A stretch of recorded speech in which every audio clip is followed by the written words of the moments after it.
what is the right age or maturity to discuss LGBT ideologies? Both of my siblings identify as LGBT, which has really sped up our timeline. And is there any way to discuss this without ruining their childhood innocence? We want this information to come from us as their parents and not from anybody else. We're trying to prepare them for the world and want to be a trusted source of information for them. So how and when do we discuss this? Well, I would say as a rule of thumb that you take your cues from your children in a situation like that. It isn't necessary for you, all things considered, to provide information you're not being asked about.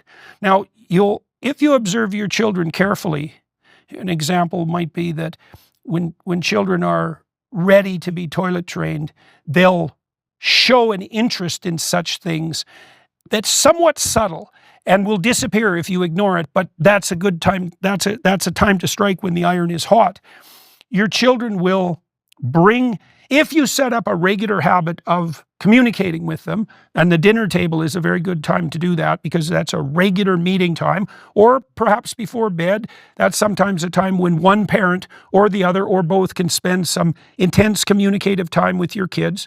If you make a habit of that being the time to bring up issues or concerns or ask questions, then that gives your children an opportunity to bring their concerns to you. And so I would say you want to establish that communicative pattern as a habit, and then you want to take your cues from your children. Now, let's see if I can be more specific about that on the LGBT front. If they're disturbed and you've set up the situation so that open communication is possible in the household, and they encounter something at school or among their friends or online that's confusing to them, then they'll bring that to you, and you can answer enough so that they're satisfied. And then you can wait for the next questions to arise. I don't really know a better way of dealing with it than that. I like that answer. We managed a consensus among the ARC group, which is composed of people with very diverse viewpoints. We managed a consensus around there. The notion of a center with rings of experimentation around it, that also gives you some play in the system, right? It's because people can be quite different from one another, and you still need a standard. It's like, on average, this will work best. It's like, but I'm not average. It's like, maybe you're not. Like, probably you're more average than you think, and you should pray that that's true.